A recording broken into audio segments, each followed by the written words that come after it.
me welcome you to the conversation segment of the Signature Show.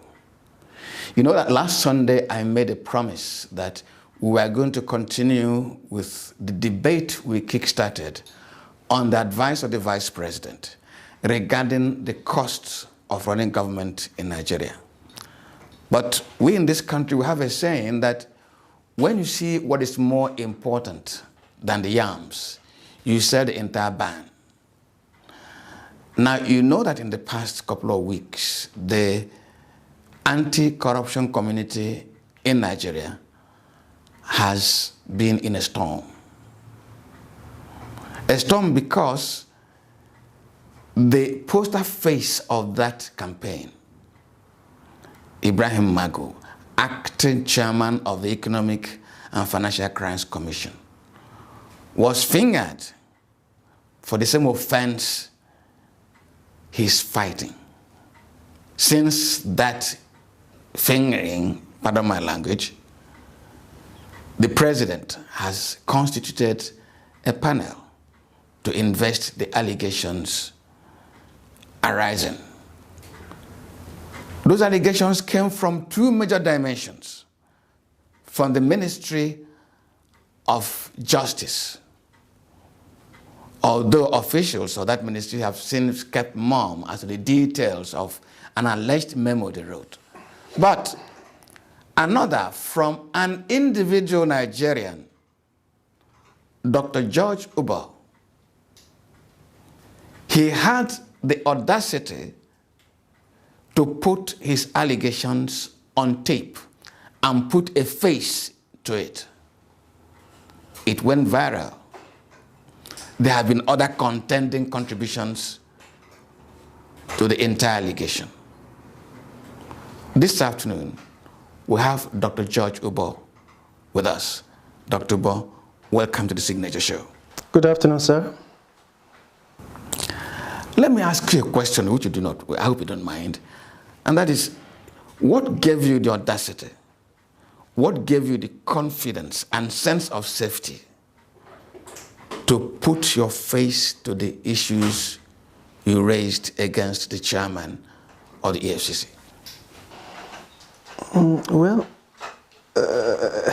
My allegations against the EFCC didn't start today.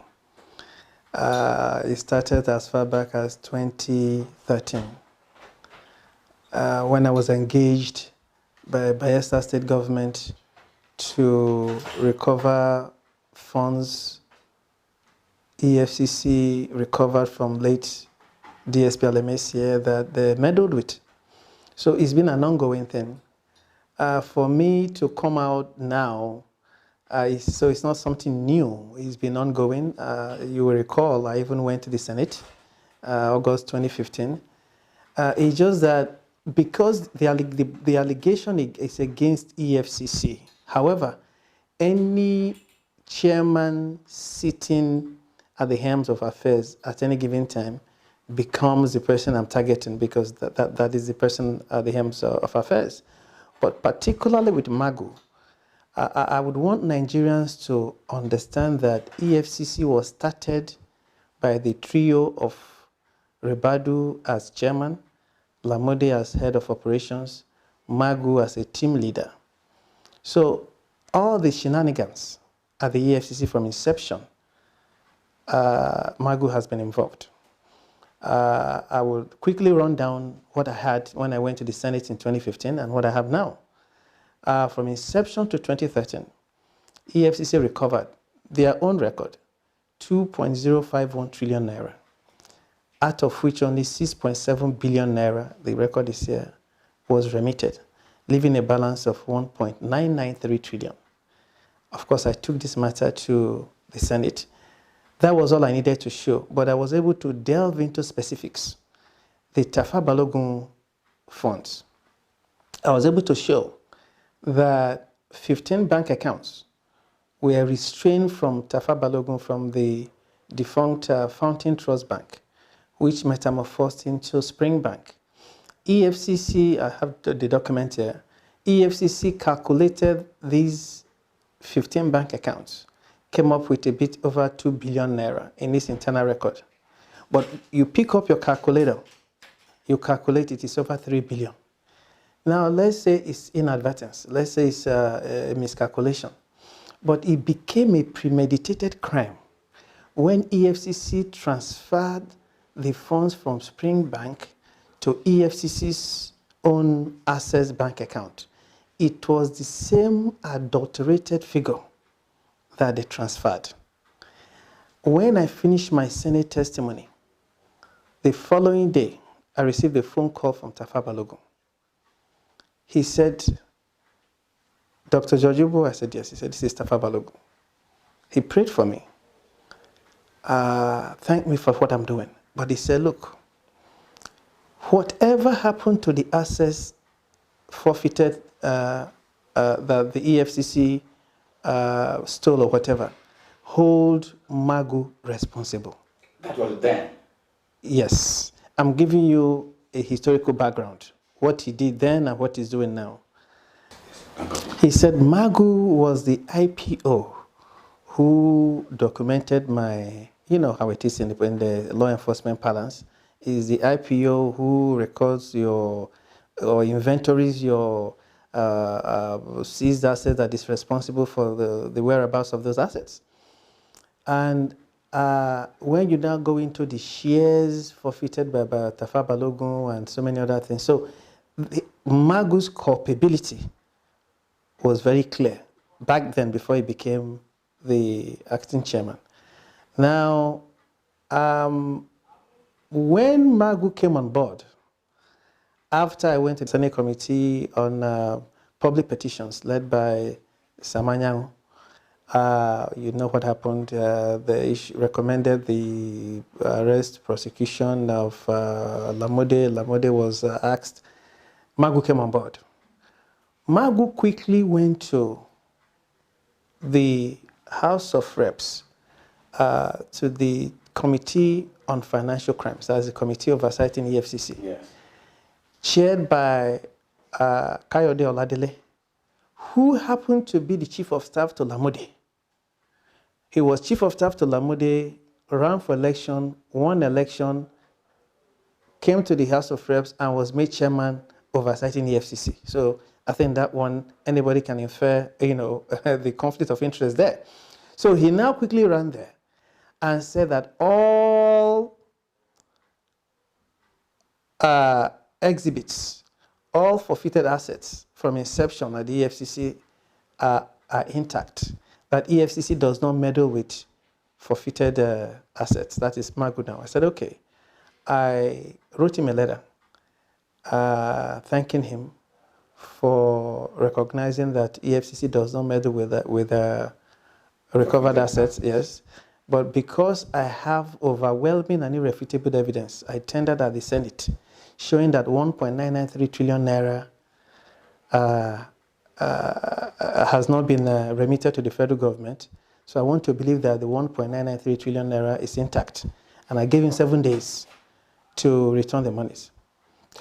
That same time, I filed a petition to the Solicitor General and PAMSEC.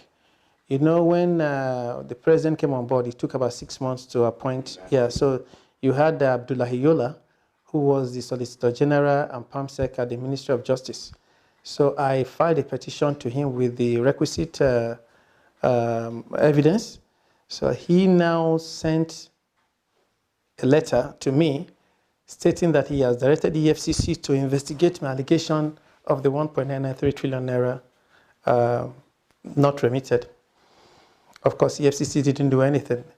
But I knew Magu, being part of the old guy, that it's not going to take long for him to be caught.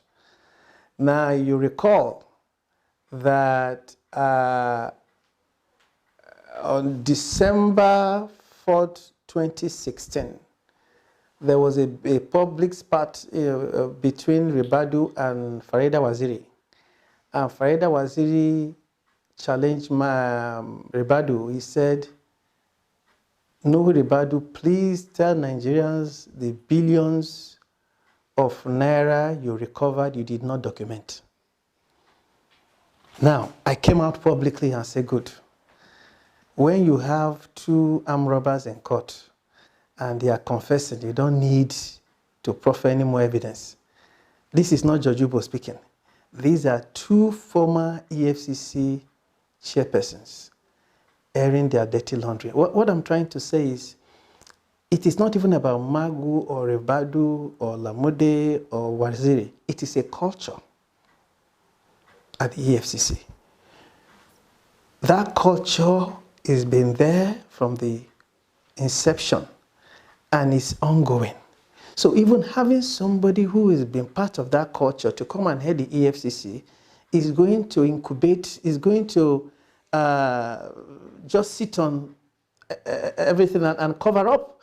So now, if you recall again, the Minister of Finance, Kemi Adeosun, came out again with a letter, I have the letter here, to Magu stating, look, the over $500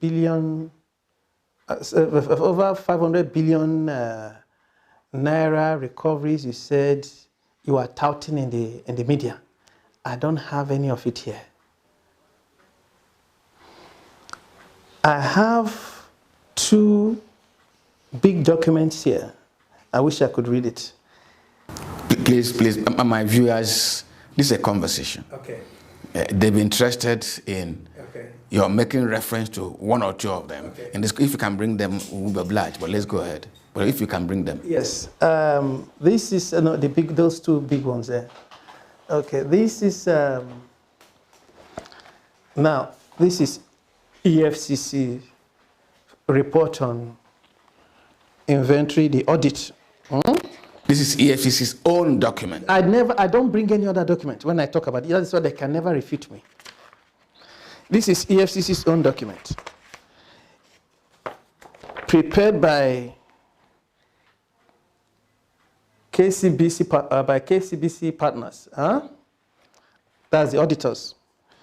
On page 9, it says, during the audit at both the head office and the zones, we observed some forfeited assets which were not in the initial list for audit. So their own auditors are even indicting them. Because you see, the issue of forfeiture globally is very clear.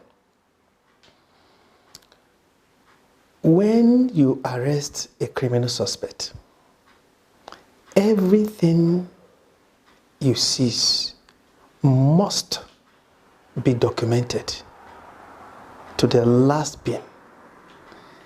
EFCC has this culture of only exhibiting 10% of what this is.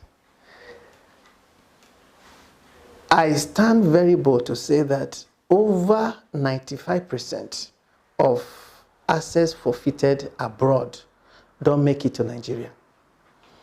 I gave an example of Emmanuel Nwude when I went to the Senate, that I have over $5 million EFCC restrained at a bank in Switzerland belonging to Emmanuel Nwude, but he never appeared in the exhibit record of Emmanuel Nwude in Nigeria.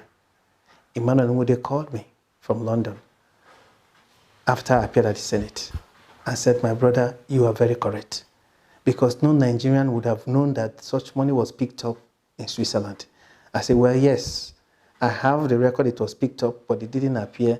You see, the exhibit record for any law enforcement agency is the cardinal, it's like a holy book.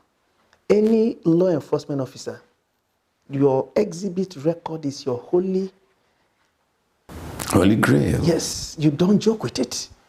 So that is what pains me. That is why my gripe with EFCC is not about investigation or prosecution. It's solely on recovered assets.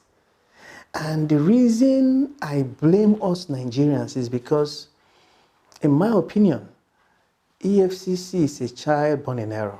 Why do I say that? All the law enforcement agencies we emulate, we talk about the dreaded FBI in the US. These are purely investigative agencies.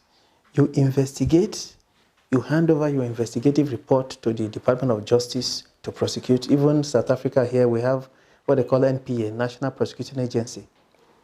But we set up an agency that investigates, arrests, prosecutes, seizes assets, goes through assets. interim forfeiture, go through final forfeiture, and assert what I call perpetual dominion over recovered assets. That is sweeping powers. The powers are sweeping, unprecedented, unparalleled anywhere in the world. Okay, Uboh, so that we don't invest all the time. Yes. There are other dimensions to this. Okay. Before I go into two other dimensions, let me ask you, if you check the history of the leadership of the EFCC, it has always been drawn from the police force. That is an error. The Establishment Act, and I've spoken to the founders of EFCC, the Establishment Act is clear that it should be an AIG or its equivalent in the disjunctive, or its equivalent drawn from any law enforcement agency serving or retired.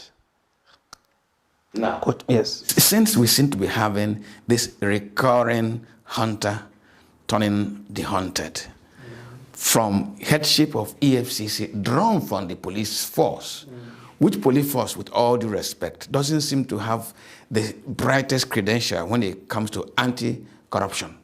And I stand to be corrected. Do you think it will help this country to begin to look away from the police force? Yes. There is need for that, but not just the headship. We need to look at the organization itself. I was highly elated, and I ran into the Attorney General and I thanked him when he said he wants to set up asset management agency. I am of the strong opinion that if you remove certain powers from EFCC, divest certain powers from EFCC, for instance, the forfeiture, less even the prosecutorial powers. Because you see, why I love American system, no system is perfect, but why I love American system is the impeccable checks and balances. I mean, a figure like Donald Trump would be making phone call in the White House and people are listening. No matter how powerful he is, he cannot change that structure. And it was from listening. So what I'm trying to say is, the way EFCC is, no matter who is manning that position, I've always said any EFCC chairman is more powerful than the president. And I know why I say that. Because you see, any EFCC chairman can go to any president and embark on what I call subtle threats, like the Gestapo. Mr. President, we picked up this transaction your wife did in Dubai. You know, it's like, it looks like it's like money laundering. What do we do, sir? Of course, you're not going to say, investigate my wife. Once you say, leave it alone, finish. That is Gestapo. Finish. You can never talk to them. I hope you know that the Magu in question has been sacked. Yes. But because of the subtle threat he made, because of the compromising information he has against some big people in Nigeria, he said he wasn't going to leave. If he had only investigative powers and he didn't have the power to prosecute, he wouldn't do, but he has the power to investigate, he has the power to prosecute, he has the power to clamp on all your assets. So I attended the National Institute for Policy and Strategic Studies in Kuru. You know, I'm a man, I like policy. So when you look at this, the EFCC as an organization, we need to look inwards, go and do something about the Establishment Act. But there are ways any sitting Attorney General can handle that because our Attorney General has the power to initiate. In fact, all their prosecutorial powers, they derive from the Attorney General through a fiat. So he has the power to actually clip some of those wings. And that is the only way. Because even you sitting down, if you are given such power, such position, you enter that office, you look at the power you have. You can investigate anybody. You can arrest anybody. You can prosecute anybody. You can seize their... we are humans. That is why no matter how powerful the FBI is, and we see the tussle in the US, the FBI and the Department of Justice, you investigate, you give me to prosecute. So that is what we need to do in Nigeria. You are looking at the structure of EFCC and the powers given to it. But let's look at something else. What? Many Nigerians, they may not, I wouldn't say most, a number of Nigerians arguing in the media, talking to us, say, Dr. George Uboh may not be embarking on an altruistic allegation reporting of goings on in the EFCC. He is, in fact, the face of power block. He is the face of a bloc that doesn't want this anti-corruption war to proceed. How? That you are trying to bring down a competent czar in order that a weakling or somebody who can play ball will take over EFCC. Are you being altruistic in this matter? Of course not. Listen, all you need to do is look at my record, my antecedent. I hope you know that all the EFCC premises in Abuja, apart from the new headquarters, I provided security. I made a lot of money from and with the EFCC. At the point I started fighting the EFCC, and I think when the defunct O&M show, I showed them that contract. So how could I have been making money, good money with EFCC? And now I want to, fight EFCC. Is what I'm doing. I had to wrestle with my conscience. Okay, what is motivating this Very move? good. It is something that is innate. It's in me. I hope you know. I have 3 boxes of evidence against EFCC. It was in the context of me working for EFCC that what I like about EFCC is that while the big boys at EFCC are doing what they are doing, the lower cadre of EFCC, they are very disgruntled. That was when they somebody just called me and said, Oga, Abek, this is what is going on in this organization. 3 boxes of evidence given to me. I had to wrestle with my conscience. Yes, I could have easily said, okay, what do I care? Let me keep making the money I'm making with EFCC. Hey, I'm a businessman. But again, that thing that talks to me, the man upstairs, said I cannot, in my good conscience, have such evidence of systemic looting and keep quiet. So for me to sever my relationship with EFCC, because by doing this, of course, I can't do the lucrative contract anymore. So why would now that be? It's self-explanatory. So I had to forego the lucrative venture I enjoyed with EFCC to bring this up in the fore. And of course, when I started as a whistleblower, the policy wasn't there, the whistleblower's policy. So it wasn't even because of the money. It was later on, maybe God answered my prayer and they said, okay, you can make money through whistleblowing. So now, of course, I'm harnessing, I'm going through that. So I started purely from a patriotic standpoint. I'm not being derogatory. Are you going to make money out of this? Of course, our president said you make money by blowing the whistle, and my whistle is so long now, so... I'm pursuing the altruistic dimension to it. Yes. That is whether this is just being fair to the system, trying to clean the system, trying to be an honest Nigerian. I want to recall when the president submitted the name of Magu in the 8th National Assembly for confirmation. It was done by the Senate, and it was sent again. There was, in the media, write-ups by those in government then, those who are supporting the present government, that Saraki and his cohort, and they call them co-travelers, were playing politics with the appointment of Magu. That Magu was a clean, decent, trustworthy, simple police officer doing an honest job. And Saraki and his co-travelers were who could be prosecuted, were trying to be sure that he never took up that seat. And the president retained him there, apparently confident that those credentials were real. If it was politics then, why is it not politics now? Well, you see, one thing about things of this nature is it depends on the lens through which someone is looking at anything or anybody.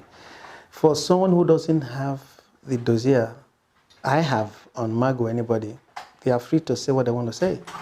It's not everybody that is privy to what I have. I recall when I started fighting EFCC initially, people were like, why, what are you talking about? People didn't believe the figure I was talking, the 1.993 trillion, they said, until I got that opportunity to come to the Senate. And EFCC, Lamude, they couldn't come to defend my allegations. That was when people know this guy was really telling the truth.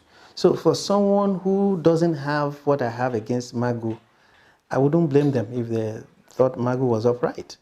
And certainly wouldn't blame the president because, I mean, they've given him a try and they've seen what they've seen. So I don't want to blame anybody for whatever, because like I said, it depends on the lens through which you are looking at. Not everybody has what I have. So it's not only Magu. We know who the people that are culpable at the EFCC. All I want is for Nigerians to have an open mind and not always think that because somebody occupies an exalted position, that person cannot be accused. We need to go beyond, above there.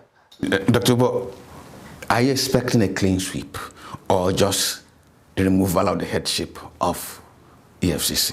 What, from the evidence you have, will it require a clean sweep in order for us to have a clean EFCC? Or a simple change of headship will it cure of this leprosy? No, I said that earlier. It wouldn't. There are so many variables. Let's even assume you put someone there that is not a policeman, who has been above board. I would still expect such person to say, okay, this is what has been plaguing this organization from inception. Let me set up an internal committee. And in fairness, Farida Waziri did. Yes, I have it. When Farida Waziri came on board, she set up a 5-man committee to look into the forfeited assets vis-a-vis the management of forfeited assets. I have that report. And they came out with a damning report that EFCC's culture was the undervaluation of seized assets. For instance, Febson Mall, Russell Center seized from Emamude, undervaluation grossly, then resell to their cronies. So if a property is worth 10 billion, they value it for like 4 billion, winds up to their cronies. So I found that to be very interesting. But why she didn't act upon it, really surprised me. So if anyone who is given that position, for me to be convinced that that person is above board, the first thing you do is look into what has happened here in the past. Then make amends, let's see. And I always say too that most of the documents I have, even the blueprint I wrote, the recoveries by EFCC shouldn't be sacrosanct. We should be, in this day and age, you recall when Kim Jong-un and Donald Trump signed that pact when they first met. In 5 minutes, I downloaded it here in Nigeria. Why can't we go on the internet and have all the information regarding? It's not a big deal. In US, when Hush Puppy was indicted, the next day I was the one that I know how to get on the US system, and I got the indictment and everything. So we need to, of course, you know that it was after I challenged NNPC that they came up with their financial report. That's another thing. EFCC has not been, since 2010, if I'm not mistaken, come up with a financial record. So we need someone who would look into what has happened, make amends, let us see, transparently, and then I would believe that, yes, this is something. I asked a question, yes, because will it be right for us to say that the end of this whole storm, you may have more than one casualty? Well, yeah, I can't tell the president's frame of mind on this. So I would, if you ask me, if I were him, because of his stance on corruption or anti-corruption, and being the fact that Magu, the chairman of your leading agency fighting corruption, is going through this, to save face, you have to, because you have to use the word save face. I mean, because it's still an indictment on, no matter how you look at it. I mean, it's a good thing, because it depends on the school of thought you belong to. Some people will say, this is an indictment on the present government, but if they don't do it, they'll say, they're not, so it's they are caught between a rock and a hard place, if you ask me. If evidence comes out that Magu is corrupt, they don't do anything, they say, they don't want to, and if they do something, they say, okay, so they are admitting that they are corrupt. So he should choose, and I like the path he has, taken now, to actually say, okay, if Magu is corrupt, I will handle it. But when you handle it, you should come out and give us a better roadmap regarding EFCC, because all the former chairmen have been through this same pass. I expect something positive to come out of it, though. Because I don't think, unless somebody is really, really dogged, I mean, really a hardened criminal, to have seen what Magu is going through, you assume that office and you don't want to be above board, because I don't think any former chairman went through this, I mean, this much. Lamode, what happened with him? He came back to police, went to NIPS. Now he's back in the police, but this one is still, as a serving chairman, picked up and everything. So this should be a clarion call to any incoming, chairman or acting chairman. Dr. Uboh, you are into security. If you look at what is happening to the EFCC and its headship now, can you project its consequence? First, on the anti-corruption family, and then on the fight against corruption in this country. Why I say the anti-corruption family is because people were beginning to develop a confidence that maybe a crop of sensitive Nigerians, sensitive to corruption, is emerging, and suddenly the leader of that team goes down. How will it affect our confidence? How will it affect the management of anti-corruption fight in this country? To me, what has happened, in my opinion, as a security expert, as a man who has the exposure, who knows what happened, what goes on all over the world, to me, what has happened is very good for this country, because it shows that even a head of such agency is not untouchable. I like it. That is what I've always wished in Nigeria. Don't forget that during Obasanjo, you saw a sitting IG got taken down, ministers and everything.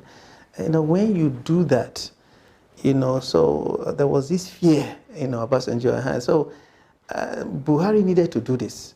You know, because there have been a lot of, don't forget the issue with Babechi Lawal and all that. So you need to, as the head of the executive, as the, you know, when such thing, although I was debating with somebody yesterday, well, I still found fault, yes, that there should have been an immediate suspension as this is going on. You know, because you see, we are still not certain what is going on. He was an acting chairman. They said they blocked him on the road, picked him up, nothing else. That should have immediately happened, because you know the way this is supposed to happen is as a sitting head of agency, they are going to investigate you. The first thing that they suspend you, you know, and announce anybody that is going to now fill that void. So if you watch the social media now, we don't even know what is going on at the EFCC. They say Chiroma, they say one Muhammadun, they say this, but the government should have come out decisively and say, okay, Magu is suspended, is going to face this panel, so person is going to, you know, be in an acting capacity. So, you know, I mean, these are all anomalies that. Dr. Uboh, you know, in the past almost 40 minutes I've been conversing with you. I'm excited by your calmness, the way you're taking this matter. Do you expect any consequences for you? You see, for someone who has come out with egregious allegations against the EFCC for a very long time, any issue regarding indictments on the EFCC or his boss is a vindication on my part. I hope you understand that.